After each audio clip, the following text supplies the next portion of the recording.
Alhamdulillahi Rabbil Alameen, wa salatu wa salamu ala ashrafil mursaleen, Muhammadin wa ala alihi wa sahbihi ajma'een. Amma ba'd. We were discussing the stories of the Seerah, and we're trying to lay the foundations for the actual Seerah of the Prophet, the hijrah of the Prophet sallallahu alaihi wasallam. We discussed many of the other hijrahs that took place, and the point that we need to underscore, the Prophet sallallahu alaihi wasallam was really one of the last, if not the last adult Muslim to emigrate to Medina. The only people left after the Prophet sallallahu alaihi wasallam were some of the women and children, such as the family of Abu Bakr, such as Ali. Otherwise, basically all of the adults had migrated before. And there's only one story left before we get to the actual story of the Prophet's hijrah, and that is the story of Umar ibn al-Khattab, which is a very brief story, and it shows the bravery of Umar and the methodology that Umar ibn al-Khattab had. Ali ibn Abi Talib narrates that I don't know of anybody who did the hijrah publicly except for Umar. I don't know of anybody who did the hijrah publicly except for Umar. Everybody was sneaking away. Everybody was doing it in the middle of the night. Except for Umar ibn al-Khattab, he was the only Muslim to do the hijrah and make it public. He packed his bags, he armed himself and wore his shield and his arrows and everything, and he went to the Kaaba and did tawaf 7 times, and he's dressed as a traveler, he's prepared as a traveler, and then he makes a public announcement. O people of Mecca, whoever amongst you wishes that his mother lose him tonight, or that his children become orphans, or that his wife becomes a widow, then know that I'm performing the hijrah and you can meet me outside of Mecca in such and such a valley. This is the only person who performed hijrah, making it public, and of course nobody took up Umar on that challenge. And this again shows us the status of Umar, and this is why our Prophet ﷺ made dua, Allahumma a'izz al-Islam bi ahabbi al-Umarayni ilayk, that, oh Allah, bless Islam with the more beloved of the Umars to you. The other one was being Abu Jahl, because his name was also Amr, and so Amr is a type of Umar. One of the means of ways of saying Umar is Amr, and Uwaymir and Amir, all of these from the same root of Amr and Umar. And so the Prophet said, bless Islam with one of the two Umars who is more beloved to you. And so Allah Azza wa Jal loved Umar ibn al-Khattab, and Abu Jahl has a different fate, as we know. So this is the final story that we have of the hijras of the other Sahaba, and I mentioned the rest of them before, Suhaib al-Rumi and Ayyash ibn Rabi'a and Salam ibn Hisham. I mentioned all of them last week. And so we now get to the actual hijrah of the Prophet sallallahu alaihi wasallam. And as usual, we need to piece together the incident of the hijrah from many different stories. Again, one of the problems of the seerah is that the seerah is not written down in one story. We have different reports, just like we have for Isra wal Mi'raj, just like we have for Badr. We need to piece together the puzzle. So we have a number of stories. The first of them, the most authentic of them, Aisha narrating in Sahih Bukhari, the first person. Aisha narrating her memories of the hijrah as a young girl. Aisha at this time is around 6 or 7 years old. So this is basically her first memories of Islam. And Aisha radiallahu anha says, and the hadith is in Bukhari, so it's fully authentic, I don't remember any day except that my parents were Muslims. I.e., as far back as I can remember, my parents were Muslims. So Aisha obviously was born, and Abu Bakr was already a Muslim at the time, right? Aisha is born and Abu Bakr is already a Muslim. And she is the younger of the two. Asma bint Abi Bakr is older, and Asma has a different mother, and Asma's mother was not a Muslim, she was a mushrik, so Abu Bakr divorced her. Abu Bakr divorced Asma's mother, and he married Aisha's mother. And so Aisha says, I don't remember a day except that both of my parents were upon the religion of Islam. And I don't remember any day except that the Prophet ﷺ would come visiting us in our house. So her earliest memories, every day Rasulullah sallallahu alaihi wasallam is coming to us, sometimes in the morning and even in the evening. And then Aisha narrates that when the Prophet sallallahu alaihi wasallam was given the permission to migrate, and he told the Muslims to migrate, Abu Bakr prepared a camel to migrate to Medina. And he asked the Prophet sallallahu alaihi wasallam for permission. Every Muslim asked the Prophet for permission for everything that he did. And the Prophet ﷺ said, wait, for I hope that Allah subhanahu wa ta'ala will give us permission. I hope that Allah subhanahu wa ta'ala will give us permission. فَإِنِّي أَرْجُو أَنْ يُؤْذَنَ لِي, meaning I'm waiting for Allah to give us this permission. So Abu Bakr understood that the permission that the Prophet ﷺ is waiting for is permission for him to accompany the Prophet ﷺ on the hijrah. And so when Abu Bakr heard this, he asked, As-suhba ya Rasulullah, are you hoping for my companionship, meaning can I be with you? Is that what you're hoping for? And so the Prophet ﷺ said, yes, this is what I'm hoping for. And this shows us as well that the Prophet ﷺ never did anything except with the permission of Allah and after asking Allah. The Prophet ﷺ did not undertake any major decision without getting permission from Allah subhanahu wa ta'ala. And so everybody's allowed to emigrate, but he's not migrating. Why? Because Allah did not tell him to do so yet. So he says, wait, Abu Bakr, I hope that perhaps you might be given permission. So when Abu Bakr heard this, he prepared 2 camels instead of 1. He prepared 2 camels. What does it mean to prepare a camel? You all know that a camel is the ship of the desert. You all know that a camel is able to carry its food and its water on its back, right? But in order to do so, you need to feed the camel special diet. And you need to cause it to drink extra water. And you actually have to give it salt in order to cause it to drink water. Believe it or not, obviously. You have to give the camel salt, so you force it to drink water. So you prepare it for a few weeks, and then the hump appears. You give it a special type of diet, you keep it locked up so that it doesn't burn its fat, and you just feed it, and you give it water, and it will have that extra hump on his back. So this is what Abu Bakr is saying, I'm preparing 2 camels. When the Prophet ﷺ said this, I prepared 2 camels. And he said, I did this for 4 months. Now, scholars say this might be like a little bit of exaggeration because it's actually been 3.5 months, so he's making it up to 4. Right? So because when the Prophet ﷺ told the people to emigrate, and then when he emigrated, this is an interim of 3.5 months. So he's just rounding up, as we say, not exaggeration, but rounding up. Not 3.5, but rather 4 months. And this took place in Dhul Hijjah of the 13th year of the mission. Dhul Hijjah of the 13th year of the to be more precise, okay, let's be more precise.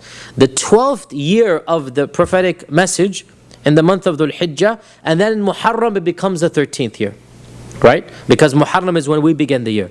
So in the Muharram of the 13th, and then the Safar, the Prophet ﷺ, according to our best estimates, he didn't say this, it's not in any hadith, but we're trying to estimate. According to our best estimates, how do we estimate? We know a number of details. We know that he was the last to emigrate. We know that he emigrated on a Monday. Because Ibn Abbas says in Sahih Muslim that the Prophet ﷺ reported that on Monday, Iqra was revealed to me. I became a prophet. And on Monday, I was born.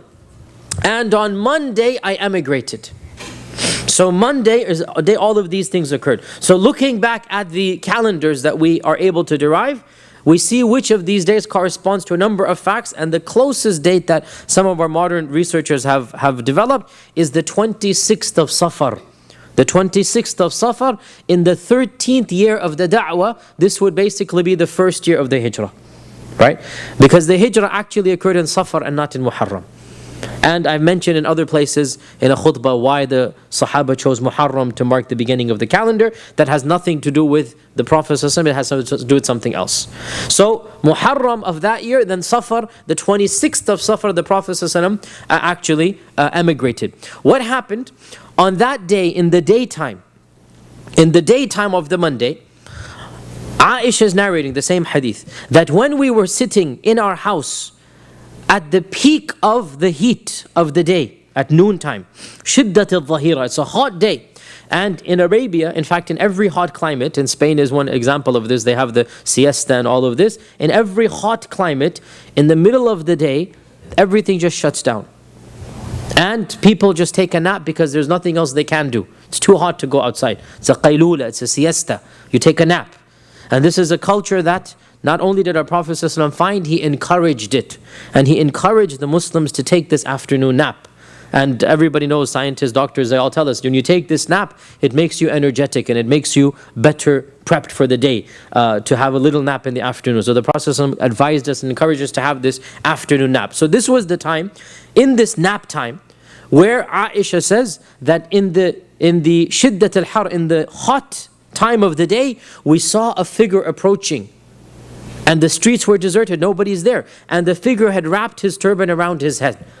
Muqanna', it's like the man who wraps the turban around his face, you cannot see him. Until we recognize from the distance that it is the Prophet ﷺ.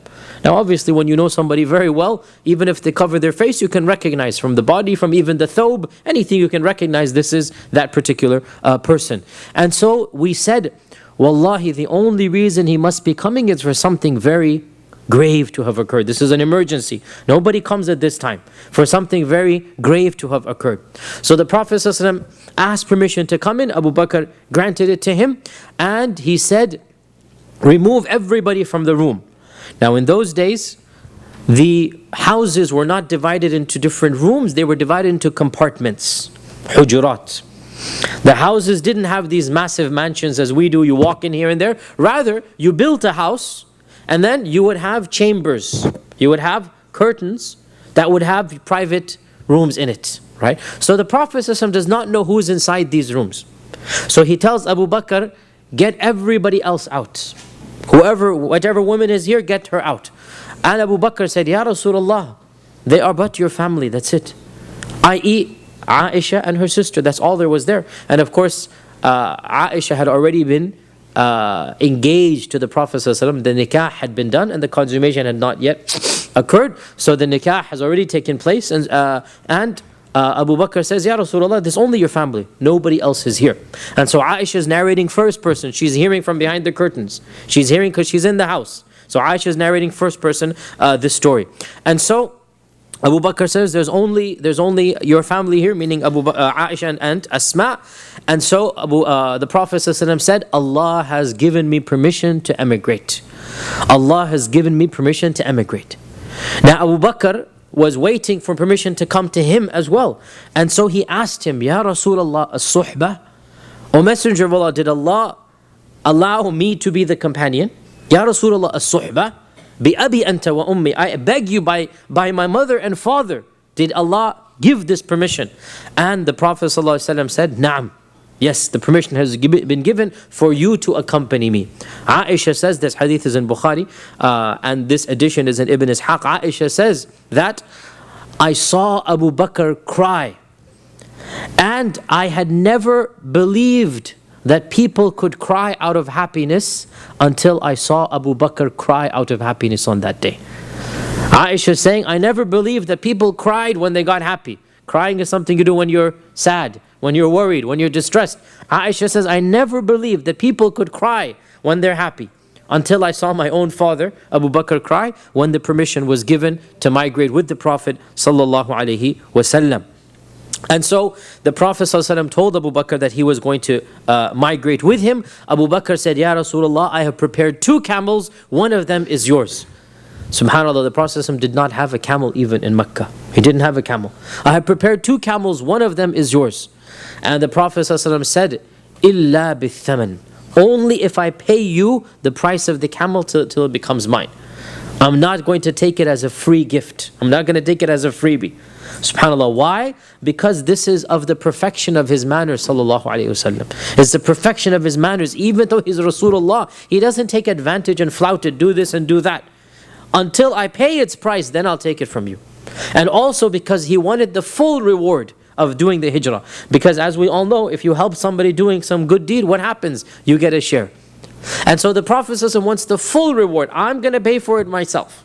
And I'm going to migrate on the camel that I own.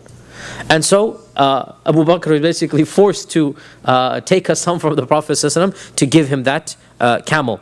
And Asma, who is Aisha's older sister, Aisha is too young to do anything. And Asma is at least 15 years older than her, 10 to 15 years older than her. Asma is basically an adult already. And Aisha is a little girl, she cannot prepare anything. So Asma had already prepared food and reserves for them. And so in the panic of the moment, she bundled up all of the food and she didn't have anything to tie the bag with. And so she took off her belt. And in those days, the belt is nothing other than some, grope or something. She took off her own belt and tore it in half with her teeth and used half of a belt for her own garment and then used the other half for the bag of the Prophet ﷺ and Abu Bakr, and that is why she was called Dhatun Nitaqain, she of the two belts. This is the laqab, this is the title. If anybody says, who is she of the two belts, this is the title that was given to Asma binti Abi Bakr because of this incident. That she took off her own belt, cut it in half, and then she just used half of it to try to keep her own blouse and skirt on, and the rest of it she used for the food of the Prophet sallallahu alaihi wasallam. And Abu Bakr had at this point in time 5,000 dirhams. And Ibn Ishaq narrates that when Abu Bakr accepted Islam, he was a wealthy man who had 40,000 dirhams. And by the time he emigrated, 35,000 of them had been gone. For what? For saving people like Bilal. For basically purchasing almost every single slave he could find in Mecca that was being persecuted. He spent 90% of his wealth completely for the sake of Islam. And when he emigrated, he took the entire amount with him. 5,000 dirhams he took with him. And side tangent here, but when he took this amount, Abu Bakr's father, Abu Quhafa, and Abu Quhafa did not accept Islam until after the conquest of Mecca. Abu Quhafa was an open enemy, a sarcastic enemy, in that he always mocked his own son. How could you have accepted the faith of this man? And he was already a bitter old man. He was a blind old man who had a sharp tongue, already had a sharp tongue. And Abu Quhafa, when Abu Bakr left with the Prophet, we're jumping the gun, but just to tell the story, Abu Quhafa came to Asma, mocking Abu Bakr for having abandoned the two little girls without any money. What type of father is this? He has left you with no money? He had all of this wealth, he's taken it all for his companion, has left nothing for you? And so Asma, subhanAllah, look at her iman and her intelligence. And he's a blind man. Asma took the money jar, it wasn't a jar, it was a sackcloth that Abu Bakr kept his money in, and quickly picked up some pebbles and threw them in there. And wrapped the money jar in some more cloth and said, "No, my grandfather, he has left us some money. Here, look." And she gave him the bag that Abu Bakr kept for his money. So this is the bag that is the money bag. And so he felt it, and he felt it a heavy amount, right? So he said, "Okay, I'm mistaken. If this is what he has left for you, then there is nothing to blame." Even though Asma says, he didn't leave us a penny. Why? Because he wants every penny for the Prophet ﷺ, and he expects somebody will give them food and water, and they're not going to starve to death in Mecca. They're not in the middle of the desert. There are people that are going to give them the basic to live. We are going in the middle of the desert. We don't know where we're going to need this money, who we're going to have to pay off. So he took every last dirham that he had, and he left nothing with Asma and Aisha. And of course, Allah took care of them, and eventually they made their way to Medina. Now, this is the version of Bukhari, and the version of Bukhari is, as always, Bukhari's versions are always the most concise, the least detailed. You want the juicy details, you need to go to the other books. And the problem with the other books is, many times they don't have authentic isnads, right? So, as we said many times over and over again, these types of traditions, no problem in narrating them, but we should sift through that which we know as a fact versus that whose isnads might be slightly weak. When we turn to Musnad Imam Ahmad, we have a hadith that gives us a little bit more description about what happened on that particular night. And Ibn Abbas says Allah revealed in the Quran one ayah describing that night, the night of the hijrah. And that is Surah Al-Anfal verse 30.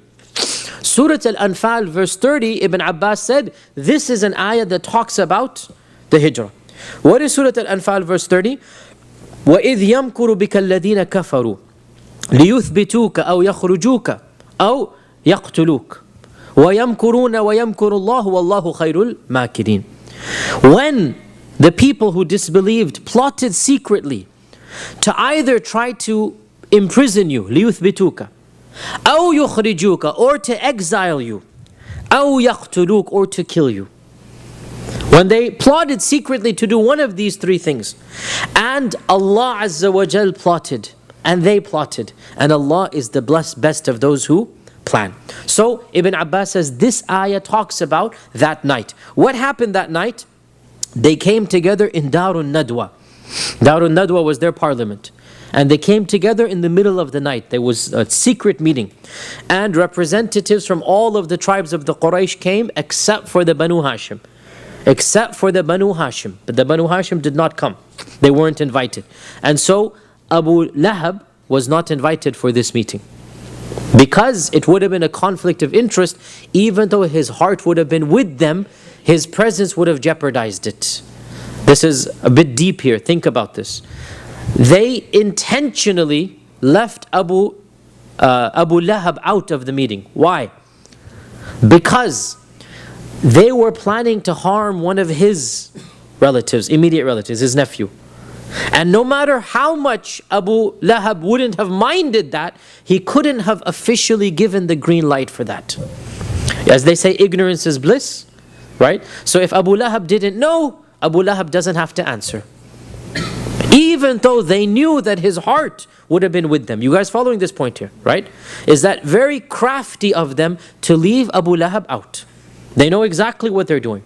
And they also left out another very important figure. And that is Mut'im ibn Adi.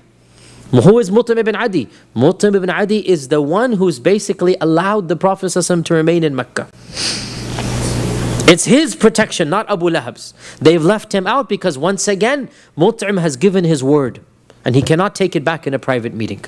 Right? And this shows us, despite their evil and conniving, there is some sense of dignity. There is some sense that we cannot invite these two people. Even though they're pagans, they're not Muslims. But Mut'im has given his word. Right? He's the one, the passport, if you like, the visa is from Mut'im. That I'm giving you protection. So they can't invite Mut'im to the meeting. Right? And Abu Lahab, no matter how much he hates his own nephew, and he's even withdrawn his protection. But Abu Lahab cannot get his hands guilty with the blood. Because that would be something that, forget, he doesn't care, but it's embarrassing for the public. Not that he loves this nephew, he doesn't at all.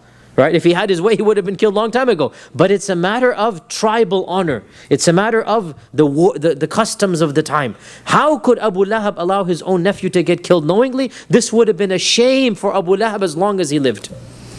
So he also was not invited. Who was invited? The rest of the seniors and the elders. And in one, so basically the descendants of Abd Manaf, the descendants of Qusay, the descendants of other sub-tribes of the Quraysh, not the Banu Hashim, and not Mut'im ibn Adi. And it is also said in a narration that has a slight missing link in it. Qatada, who's a tabi'i, narrates from this time, and he never saw this time, there's a missing link, that an old man came knocking on the door in the middle of the night. I mean, this is a secret meeting, nobody is supposed to know about it. And when they opened the door, they saw a man they could not recognize who he was. They said, "Who are you?" He said, "I am a leader from the Najd. I'm not from here, I'm the leader from the Najd, and it has reached me that you're having a meeting, and allow me to come, perhaps I can benefit you with my wisdom about what you're planning to do." And Ibn Abbas says this was Shaitan. This was Shaitan who wanted to seal the plot, make sure that the actual plot that was done was that of assassination. When they came together, they began talking to one another, and they said, the Muslims have now migrated to another land. And we are scared if we allow this man to leave, they will become a political threat to Mecca. Because again, up until now, the Muslims have been in their control. Up until now, they've all been in Mecca. Now everybody has migrated. They all know that one person is left. That's the Prophet ﷺ with Abu Bakr. Everybody else has gone. So they have a meeting the very night before the hijrah, the very night before the immigration. They have a meeting and they say, we need to do something. Now realize the hijrah was because of this meeting, right? The hijrah, the timing of the hijrah was because of this meeting. Because they plotted, Allah Azza wa Jal plotted. That's what Allah is saying. So they came together on that night and they gave some suggestions. The first suggestion, let's imprison him in a house. Now there's no such thing really as a prison in Arabia at the time. They didn't have a concept of a prison, and if they had to imprison somebody, it was an exceptional thing. It was not, the concept of putting somebody in jail was not known to the early Muslims or to the Arabs. And if you think about it, it's a very inhumane concept to lock somebody up for 20 years in a room. This was not known to the Arabs. So they said, let's basically put a house and put him into that house. And this is what Allah is saying, لِيُثْبِتُوكَ. They want to tie you up, put you down. And the old man, basically Iblis, said, if you were to do this, his words would still reach his followers. People would smuggle out the Quran and whatnot to his followers. It's not a good enough plot. Another said, let us send him into exile. أَوْ يُخْرِجُوكَ, Allah says in the Quran.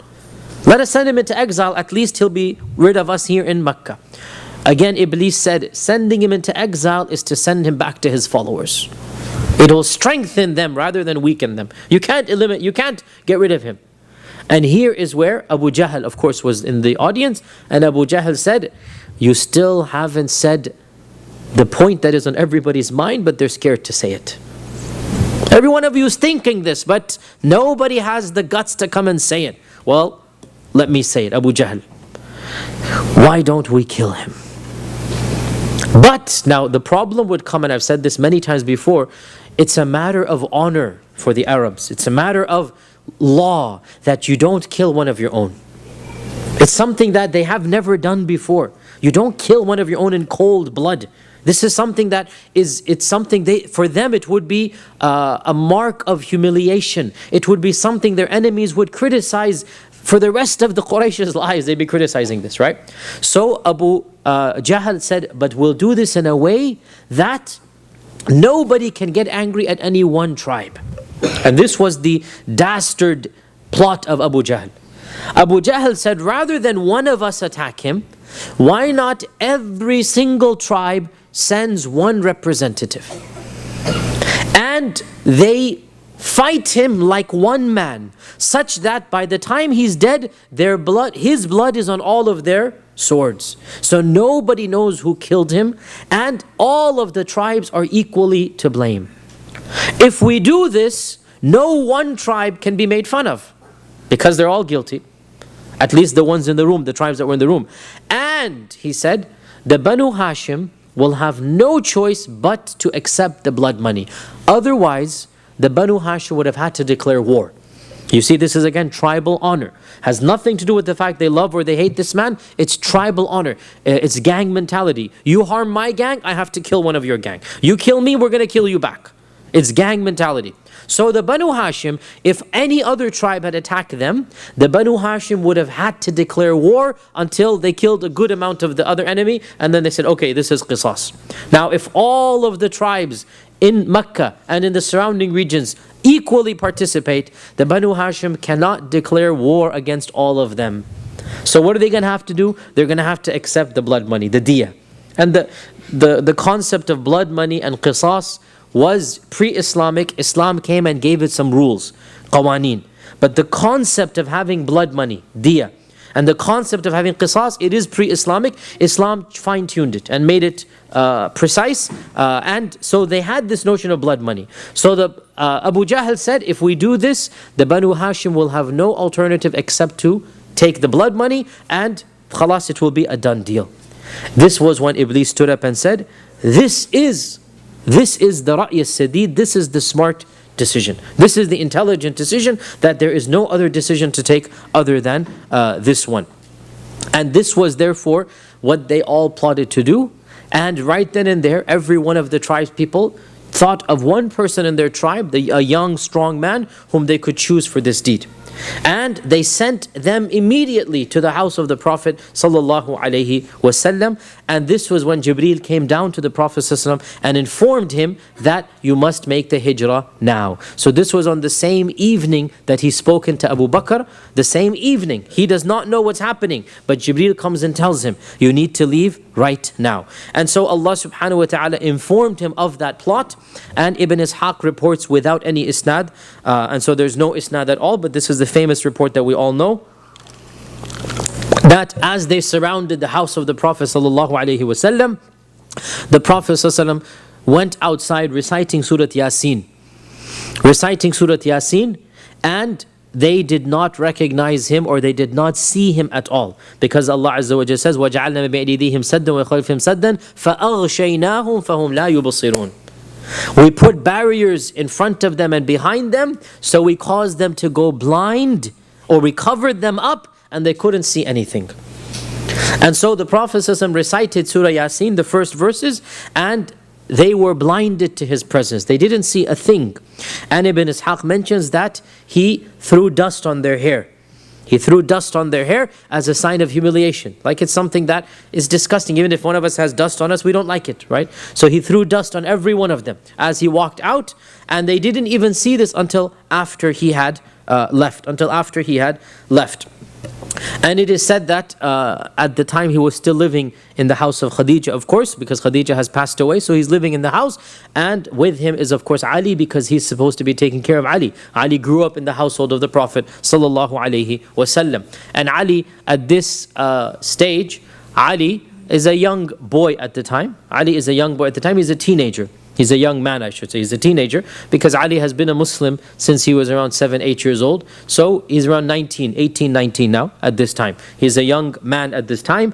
And Ali was told to remain behind in the bed of the Prophet ﷺ. You know, they didn't have closed windows. You know, for them, there's this opening there. You look inside and you will see the people inside the house. And so he told Ali to stay in his bed, so that if the Quraish looked in, they would find somebody lying there, and it's dark, nobody sees who it is. They would assume that this is the Prophet sallallahu alaihi wasallam. All of this details of the story, it is found in Ibn Ishaq, but without any isnad. So there is not 100% authenticity, but at the same time, there's nothing wrong with affirming these stories. Now, Abu Bakr radiallahu anh had already prepared the 2 camels. The Prophet ﷺ came to the house of Abu Bakr in the middle of the night. The 2 of them in the middle of the night rode their camels, and they went to, as we all know, the cave of Thawr, Ghari Thawr. Now, Ghari Thawr is very interesting because it is in the exact opposite direction that Medina is. Medina is due north, straight line. Ghari Thawr is due south, exact opposite. You literally are turning your back to Medina and walking away to get to Ghari Thawr. Literally. And it's a 2.5, 3 hour walk from Mecca. And so they had already devised a plan to go to this cave and stay there for 3 days and 3 nights in utmost secrecy. And then after 3 days and 3 nights, they would then meet with a guide who would take them from a path that was unknown to the Quraysh. A path that only some of the Bedouins of other tribes knew. Not the main road, not the highway, a back road. And in fact, they had to circle down to what is now Jeddah. And they were very close to Jeddah, and then they made their way to Medina from Jeddah. And so they didn't take the highway from Mecca to Medina. They actually took the highway, if you like, from Jeddah to Medina. And the modern highway that they have just now built, I say just now, has been at least 15 years. But for 40 years before this, back in the 60s and 70s, there was a very old, you must remember it, Uncle, if you're sitting here, you must remember that old, I still have memories of that as well when I was a kid. There's a very old highway from Mecca. That was another path. The new path, it is actually called Tariqul Hijrah. That's the name of the highway in our times. Tariqul Hijrah. Because when the engineers actually found out, when they had maps and they figured out what's the best way to get from this place to that place, they actually figured out, believe it or not, actually we firmly do believe it, that the best way is Tariqul Hijrah. Right? The easiest way. And this was not the way that was known to the Arabs at the time. Because in order to do it, you have to go towards Jeddah. So therefore, if you're going from Mecca to Medina, you actually circle a little bit towards Jeddah and then you work your way up. That's the highway of our times. And so the highway that you go to is actually closer to the hijrah of the Prophet ﷺ than the old highway that they had built back in the 50s, back in the 40s and 50s. Now, we had said that Abu Bakr already had this point in mind.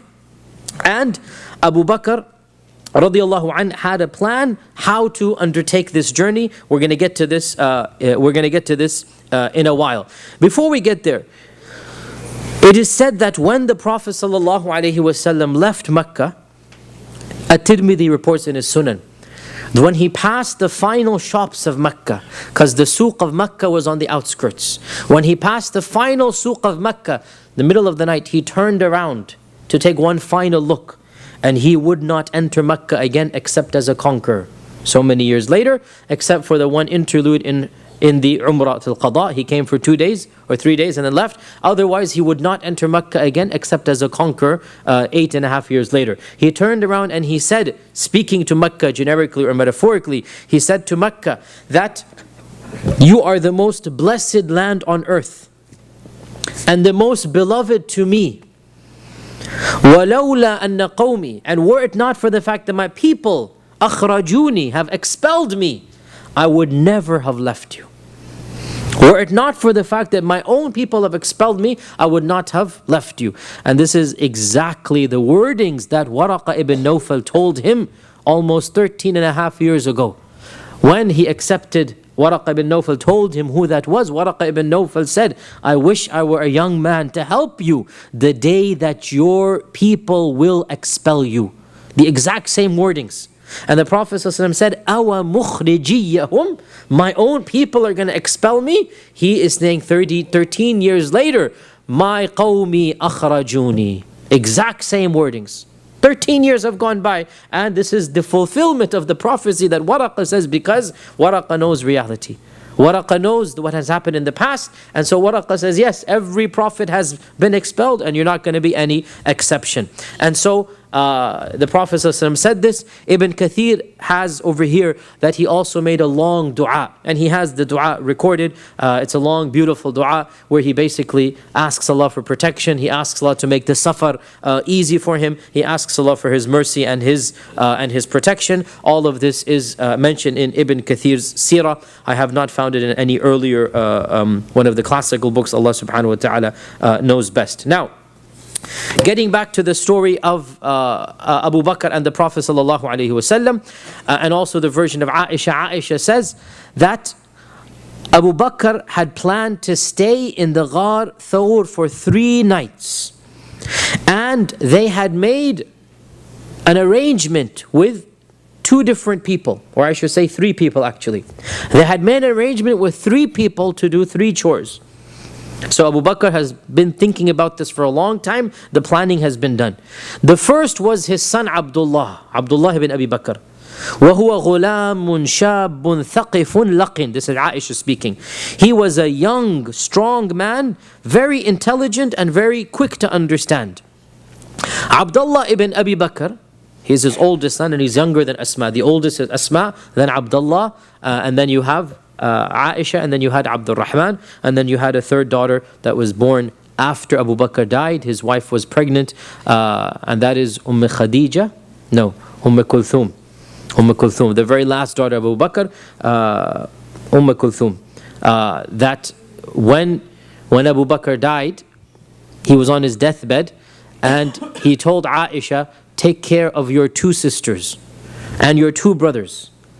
Aisha said, what 2 sisters? I only have 1 sister. And Abu Bakr said that I feel that my wife, he had another wife after that, my wife is pregnant and she will give birth to a daughter.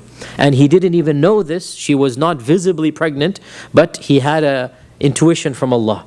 He had an intuition from Allah, and so he died, and 8 months later, his wife gave birth to Aisha's youngest sister. This is Abu Bakr's intuition that Allah had given him. Anyway, getting back here. So Abu Bakr had said to his son Abdullah, and he is the oldest son, Asma is the oldest daughter, his son Abdullah, that every morning he would come out with some food and drink for the cave, because they're not going to leave the cave at all. So this is going to be their provision inside the cave. And he would listen to the people of Mecca, what they're doing, which direction they're heading in. He's a young child, people are not going to pay attention to him. He's going to be going in the marketplace and eavesdropping. What are the people talking about? Where are the expeditions being sent to? So he would inform them on a daily basis in case they need to modify their plan. So this was Abdullah ibn Abi Bakr's task. And he would do this every day. He would just go around as if he's doing his chores, purchasing what needs to be purchased, taking out the goats, doing this and that. In reality, this is just a guise to listen to what the people are talking about. And because he's a kid, nobody's paying attention to him. That's why Aisha says he was a smart kid. He was way ahead of his years. The second person, Aisha says, Amir ibn Fuhayra was Abu Bakr's personal servant, i.e. a slave whom he had freed. Amir ibn Fuhayra. He was Abu Bakr's freed servant. Abu Bakr had a slave, Abu Bakr freed the slave. And so there is a clear sense of loyalty to Abu Bakr. Amir ibn Fuhayra. Amir ibn Fuhayra had the job of taking out the flocks. He would take some money to be a shepherd for the people of Mecca, right? This is the most menial job you can do. The Prophet himself did it. He would be a shepherd. His job was to take out the flocks and make sure that the footsteps of Abdullah ibn Abi Bakr are erased away. Notice, the footsteps of Abdullah ibn Abi Bakr are erased away, right? And so Amir ibn Fuhayra takes the flock of sheep and he grazes back and forth over the footsteps so that nobody knows where the Prophet ﷺ has gone. And then there was a third man assigned for the job, and that is Abdullah ibn Arqat or Urayqit. Both are mentioned. Abdullah ibn Arqat or Urayqit, both are mentioned. We don't know the exact name. And his job, he was not from the Quraish. He was from a faraway tribe, and he was from a Bedouin tribe. And his job was to lead them down this, what we now call Tariqul Hijrah. Because they're not going the famous way, they're going a way that nobody travels, right? Now, I know this is difficult for us to understand. They actually did have highways back in those days. Believe it or not, they did. What is a highway back then? It is a well-traveled road. Well-traveled road. And they would have wells. And they would even have provisions for those who are completely out of everything. They would sometimes build. This would depend on the political and the economic state of the people. But they would have provisions on the road. For those who don't have anything, they would put it up. If you're out of everything, there's going to be some water under some rocks or something. There would be marks. There would be markings. People would know this is the path, right? And people would love to take the path, the same reason why we take the major highways and not the back roads. Safety, security, something happens, a major caravan will come. The exact same reasons, right? Nobody just takes a 4x4 and goes into the desert unless they are of a different spirit, that adventurous spirit. That's not something the average person does. The same thing happens at the time of the Prophet ﷺ. So they hired Abdullah ibn Arqat or Urayqit to tell them of this back road that nobody ever traveled. You wouldn't find a soul on this road unless they happen to be of a similar adventurous spirit. This was not the road that other people travel. And the point was, or the goal was, or the plan was, that Abdullah ibn Urayqit would meet them on the morning of the third night. 3 nights in the cave, nobody knows, and then on the morning of the third night, they would meet Abdullah ibn Arqat, and he would take them on this new road. Now, in a narration that is muttafaq alayh, that's Bukhari and Muslim, Anas ibn Malik says that Abu Bakr narrated to us the details of the journey. Abu Bakr narrated to us the details of the journey, and this is the famous story that all of you know, that Abu Bakr said that, now Ghar Thawr, some of you I'm sure have been there. Who's been to Ghar Thawr? The 2, 3, huh? You've seen it. You've been inside it. You have been inside. You haven't been inside Ghar Thawr. So Ghar Thawr, Ghar Thawr is not like Ghar Hira. It's very different. Ghar Hira is very different. Ghar Thawr is a very small cave, and the entrance is more on the top. Like you have to wiggle your way in and then jump into, not really jump, but put your way into the Ghar. Now, in our times, if you go to Ghar Thawr, it's actually a small chamber. That's because there's been probably 5 million people that have come in and out of it. Every time somebody comes in, it gets a little bit bigger. You take a little bit sand out. You literally carve out a bigger cave just by walking into and out of it, right? This is basic geology, basic, physics. I mean, everybody who comes in, believe it or not, every human being who walks into that cave and walks out, the cave will actually expand because of that, right? Another example is the Mount of the Archers, Jabal al-Rumah. Jabal al-Rumah in the time of the Prophet was at least 4 times higher than what it is now, right? Nobody came and destroyed it, But what happens? We all go up and we go down. As we go up and we go down, we take a little bit of the sand with us, right? So what happens over the last 14 centuries, this Jabal has become a little bit of a hill that's maybe what, 3 times the size of this masjid, right? 3-4 times. It's very small. Even an elderly person can walk all the way to the top and come back down, no problem. That wasn't the way it was back then. Back then it was much higher. By the way, the same happens for Safa and Marwa. Safa and Marwa were much larger than they are now. We only see 10 feet. It was actually more like 100 feet back then. So the point being, this is basic geology, basic human, basic sciences. Jabal Thawr was a very small chamber.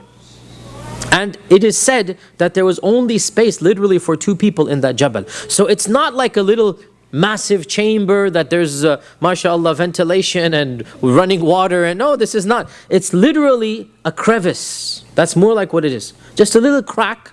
And Abu Bakr had planned this to be there for 3 days. That stay in there. Now, Abu Bakr saw the Quraish walking up and down the cave. Question arises, how did they get there? And this is not mentioned in this narration. It is mentioned in other books, Al-Baladhuri and other books mention that when the Quraysh figured out that the Prophet ﷺ had not gone the usual road, because all the other muhajirun had taken the usual road. All of the other muhajirun had taken the usual road, but the Quraysh didn't send expeditions to bring them back. Right? If they... You all know the story. They only did it for Suhaib and a few people. Otherwise, they didn't send an expedition to send them back. If they got to the road, then khalas, okay, who's going to go and get them back? For the Prophet ﷺ, they sent out riders. They sent out every direction. They figure out he's not there. So then, Al-Baladhuri says, one of the ancient books, it says, they hired an expert scout. They hired an expert scout to figure out the traces of the camel from the house of Abu Bakr. And so this scout managed to, despite all of the precautions, now he's an expert scout, right? So he has his ways. Allah knows, I have no idea how this person can figure it out. But whether it's through camel dung, yes, camel dung. Because even camels have different dungs. And once you figure out which one this is, you can figure this out. Or I don't know how the other ways as well, but they have their ways. So they hired this expert scout from outside of the city, private detective basically, right? And they bring him to Mecca and they say, trace the footsteps of these 2 men.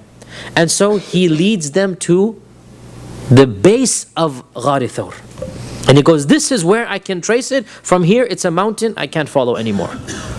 From here it's a mountain. Now this is skeptical, it's iffy, like this is one theory. So they're not 100% sure he's on the mountain. But this is the best hint they've had for the last 3 days. So what happens? They all send in the troops and the forces, right? Abu Jahl is there, Al-Walid ibn Uqba is there, Umayyah ibn Khalaf is there. All the big names come. Because this is the hint now that they've been wanting. This is better than anything they've gotten. And so this is the famous incident that Abu Bakr looks out and he sees Abu Jahl and Umayyah ibn Khalaf and all of them. That's why they were on the mountain.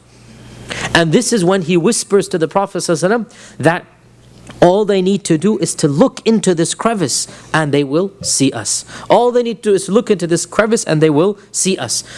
He says, لَوْ نَظَرْ أَحَدٌ إِلَىٰ قَدَمَيْهِ لَأَبْصَرَنَا. If they just look down at their feet, where we are now, they would see us. Because the entrance to the cave, it's at feet level. And so the person who's walking outside might see a little bit of a crack. And they would assume that the crack is not a cave.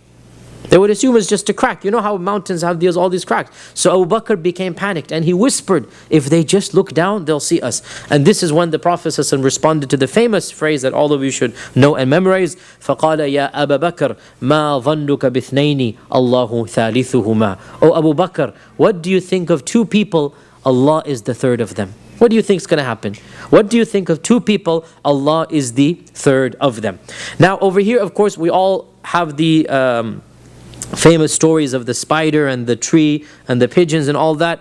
And again, they are mentioned in some of the books. The story of the spider web is mentioned in Musnad Imam Ahmad, and there's a slight weakness in it. And so out of all of the stories, this is the best story. There's a slight weakness in it. As for the narration of the tree leaning down over the mouth, or the 2 pigeons setting up a nest, these are reported with massive missing links.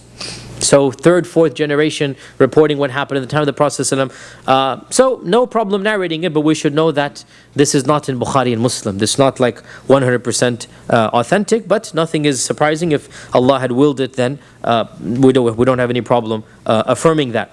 So they crossed over the Ghar Thawr and they didn't realize they were in there. And so after the third day, they met Abdullah ibn Arqat or Abdullah ibn Urayqit, and the three of them began going on their way to Medina towards the direction of the shore. Now Jeddah is at the shore, as you should know. Jeddah is at the shore, Mecca is inland. So they worked their way down south, and then from south they worked their way out basically to what is now Jeddah, right outside of Jeddah, and then they began going northwards towards Mecca, which is a road that is parallel to the main road from Mecca to Medina, but not the main road. It is parallel to it, right? But it is not the main road. And this is the road, as I said, today in our times, this is the main highway that runs from Mecca to Medina. It actually goes this way and then upwards, because we have discovered that this is actually the fastest way to get to Medina in our times. And that's what this discovery was only recent. And on the way to Medina, a number of stories are narrated. Most important of them, two stories are narrated that are clearly authentically narrated. The first of them is the story of Surakah ibn Malik, and the second of them is the story of Ma'bad. Surakah ibn Malik and Ma'bad. Very briefly, these are stories that all of you should be familiar with, and they are narrated with authentic chains.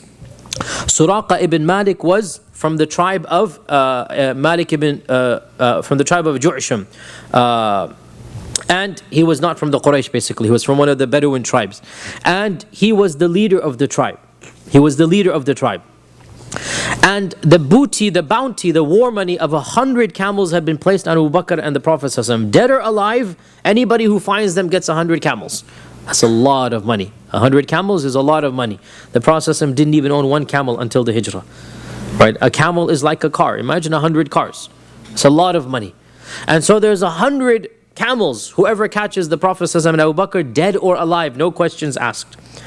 Surakah ibn Malik narrates the story to us himself in the first person. That's why it's very interesting. He narrates the story after he accepts Islam.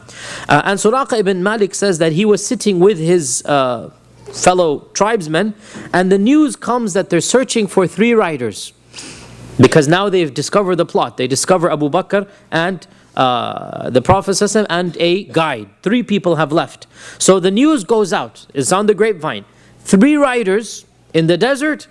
If you find them, dead or alive, and they are the Prophet ﷺ, you get 100 camels. Surakah says, I was sitting with my tribesmen, and one of my people came back from a hunting expedition, and he says, I saw 3 people in the distance. I'm sure this must be the 3 the Quraysh are looking for. Surakah got greedy. And Surakah wanted the 100 for himself, not to share it with anybody. So immediately he lied and he says, oh no, that's not those 3. That's the party of so-and-so. They told me they're going on an expedition in that region. He lied. That's not those 3, there's somebody else. I know who they are. Don't worry about that. So he sat down. The man who thought it was came home excited. He sat down. Conversation continued. Surakah says when they forgot about the incident, because he played it cool, he slipped away, rushed back home, got his war horse ready, put on his armor, and galloped at lightning speed as fast as he could to get to those 3 people. Because he has bows and arrows, and it says dead or alive, khalas, he can kill them without even coming close, and he'll get 100 camels. And Surakah says, the story is famous, I'll have to summarize it because time is limited, that when he saw them for the first time in the distance, all of a sudden, my horse sunk into the ground and flipped me over. And it had never done this before. In another version, he said that I could see a smoke between me and the 3 riders. Something's clearly wrong. And so he said, I pulled out my azlam. Azlam is their method of predicting the future. Azlam is like tarot cards or reading your palms or something like this. They had a type of istisqa bil azlam, which basically means they're going to ask the gods what should be done. Call it a pagan salat al-istikhara. Okay?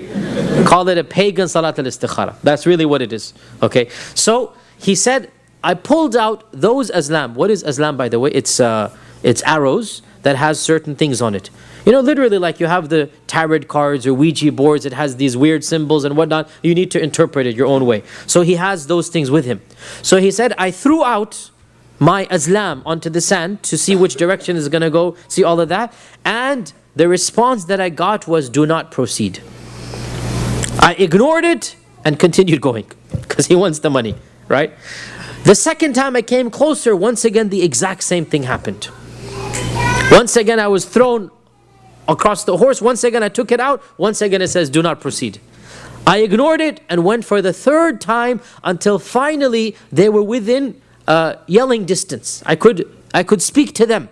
And for the third time my horse did it even more violently, and I knew that this was a force beyond me.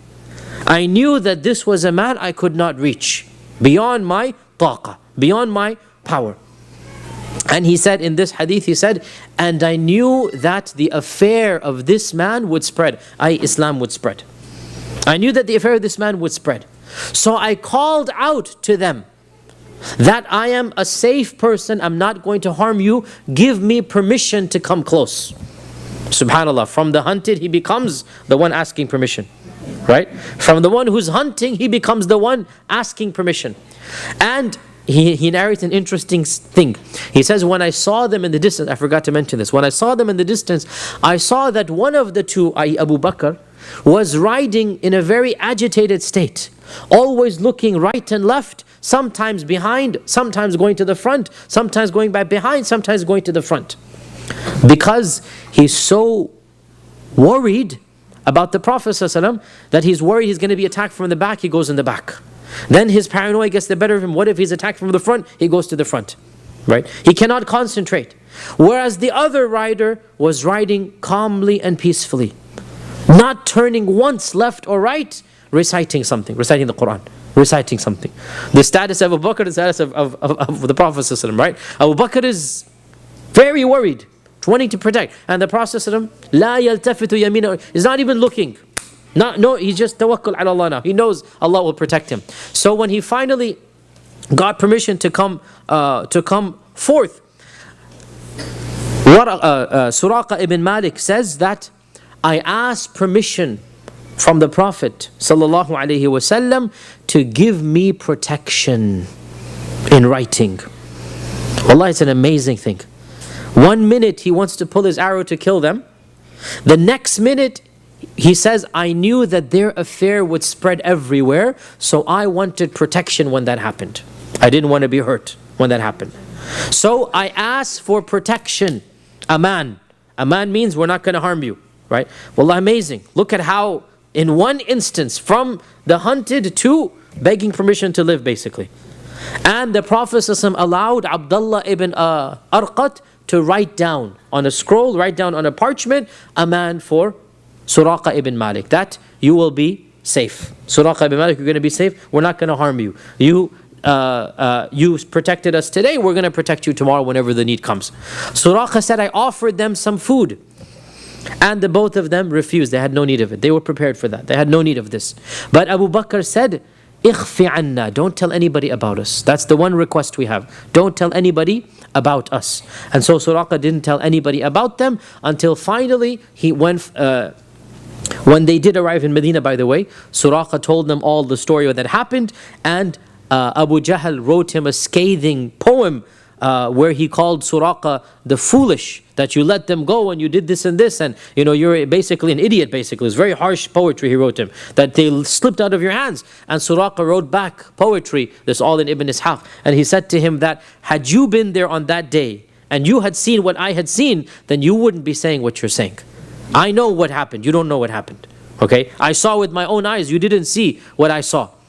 And so eventually, after the battle of Hunayn, of course, by the way, in one riwayah, Ibn Abdul Bar says this. What I mentioned to you is Muslim Imam Ahmad. Ibn Abdul Bar, another very early author, says that when Surakah turned to leave, the Prophet ﷺ for the first time turned to him and said to him, Ya Surakah, kayfa bik? O Surakah, how will you be the day that you put on the bracelets of Kisra? How will you be the day that you put on the bracelets of Kisra? Surakah, shocked, couldn't say anything other than Kisra, the son of Hormuz. Like, as if we said the president, there's only one president. As if you said the king in any land of kings, there's only one king. There's only one Kisra, right? But he can't, like, Kisra, the son of Hormuz, meaning the emperor of Persia? You want me to wear his bracelets, or I'm going to wear his bracelets? And that's it. The Prophet didn't even respond. How will you be the day that you put on the bracelets of... Now, Kisra was well known for the jewelry that he would wear as a man. He's a man, but he would wear jewelry, right? Not to mention things that you shouldn't be seeing, but if you've seen the movie 300, you've seen the leader of the Persians dressed in all these weird things, right? That's basically Kisra there. That's the idea of the Roman or the Persian emperors. There would be bracelets and earrings and whatnot. They would dress like this. And he had very expensive jewelry, had very expensive gold and decorated bracelets, well known. Everybody envied him for this, okay? So the Prophet ﷺ is saying, how are you going to be the day that you wear those bracelets of Kisra, right? And on the day of Hunayn, which is after the conquest of Mecca, the Prophet ﷺ conquered basically the other tribes outlying Mecca, and he finally conquered the tribe of Surakah ibn Malik. Surakah pulled out the very piece of paper that he had. It's not paper, it's actually parchment. He pulled out the very piece of leather that he had, that the Prophet ﷺ had written to him almost 10 years ago, 9 years ago. And the Prophet ﷺ recognized Surakah, and he gave him the security, he gave him the aman, and Surakah accepted Islam, and Surakah became a well-known Sahabi after this. And he migrated to Medina, he lived in Medina. The Prophet ﷺ passed away within 6-7 years of his death. The mighty nation of the Sassanid Persians collapsed, as we talked about in the battle of Qadisiyah, was the beginning of the end of the Sassanids, and eventually Persepolis, which is still standing to this day, Persepolis, which is a city outside of Tehran, which was the capital of the Sassanids. You have pillars in the middle of the desert, literally like 100, 200 feet just in the air going. It's amazing. You just see pictures of it in our times. We are astounded to this day. These massive palaces, completely empty and abandoned, right? From the middle of nowhere, you see to this day, it's amazing architecture. Eventually, Persepolis was conquered. That is the capital of the Sassanids. And as is typical, all of the jewelry, all of the treasures of the palace are gathered and sent to Umar ibn al-Khattab. And in the masjid, they're opened up. The masjid of the Prophet ﷺ is full of treasures and gold. And when he sees the palace treasure, he says, where is Surakah? Call Surakah for me. And so Surakah is called. He's found in the city called. And Umar puts him on his own chair.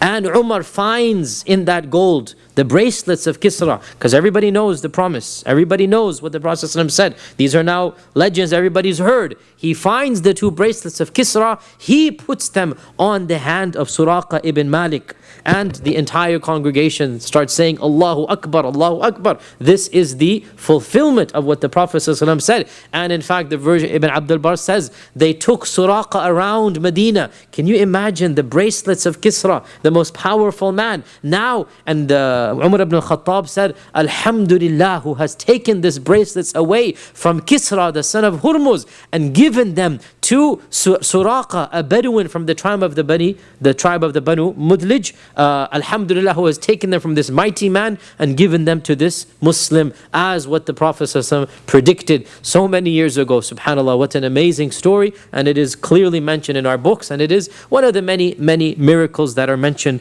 in the time of the Prophet ﷺ. We don't have time for the story of Ma'bad. We will continue the story of Ma'bad inshallah next Wednesday, and then as well talk about the entrance of the Prophet ﷺ to Medina. And inshallah also next Wednesday we'll talk about a very important topic, and that is why Medina. We didn't talk about this yet. Why Medina? Why did Allah choose this city and not so many other cities? That's a question that has many responses and reasons to. There's a deep and profound wisdom, and that is inshallah something we'll talk about inshallah next Wednesday, if we're able to do all of that. We have a few minutes left for questions and then some announcements as usual, and then we'll break for Salat al-Isha. Yes, sir. You did not comment on the religion of the guy. He was not Muslim, because you mentioned he's out of Quraish. We give us some wisdom. So, yeah, inshallah, next week and next Wednesday, so we're going to talk about some of the wisdoms of the Seerah. One of the wisdoms of the Seerah that we learned of the hijrah, one of the wisdoms of the hijrah, Abdullah ibn Arqat or Urayqit was not from the Quraysh, by the way. He was not from the Quraysh. He was not from the Quraysh, and he was also not a Muslim. He was upon the religion of his people, i.e. he was a mushrik. And it's very amazing that they paid him a sum that must have been a fraction of 100 camels. He's a guide. He gets paid, right? He gets paid a small amount. They paid him a sum that is a fraction of the 100 camels. But he still did it. Why? Many scholars, not just me, have tried to find out as much as they can about Abdullah ibn Arqat. We don't have any references. In fact, we don't even know if he accepted Islam. At the time, he was clearly a pagan. The earliest scholars, Ibn Hajar himself, I looked it up today, Ibn Hajar says, I searched and I couldn't find anything about this man. After this incident, we don't hear from him again. Did he accept? Did he not accept? We don't even know. One can assume he accepted, but we don't have anything narrated if he accepted or not. Clearly, therefore, we have to assume that the Prophet ﷺ and Abu Bakr knew something about this man that we don't know, and that he was a trustworthy person.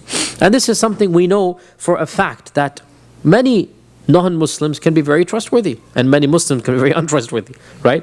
We know this for a fact. So, Abdullah ibn Arqat was somebody that they both trusted, that he was an honest man, and he would do this for them and not betray them for a larger sum of money. And the fact of the matter, Allah says in the Quran, وَمِنْ أَهْلِ الْكِتَابِ, there are people of the Ahl Kitab, if you were to give them a treasure, they would be honest and return it to you. And there are others, if you were to give them a few measly coins, they try to trick you out of it. This is the reality. That you will find people who are non-Muslims, pagan, idol worshippers, Hindu, Jew, Buddhist, atheist, and they're honest. Islam doesn't necessarily make you automatically honest if you don't practice it. Correct? We all know this the hard way, many of us, right? And vice versa as well. That you will find people who have good manners. Allah mentions this in the Quran, but they don't have iman. So this shows us as Muslims, we clearly are allowed to use the services, even trust non-Muslims, if we feel that they're honest people. Honesty is what is important here. And it's clear that the both of them felt Abdullah ibn Arqat was an honest, trustworthy man. Other questions before we have some announcements? Yes? How come Abu Bakr, they knew the departure of the Prophet? They were in the Makkah at that time. How come the Quraysh did not go and interrogate them and find out exactly? Excellent point, and I was going to mention this next Wednesday as well. Abu Jahl came to interrogate Asma, and in fact he beat her up until she bled, but she refused to say a word. So they did interrogate,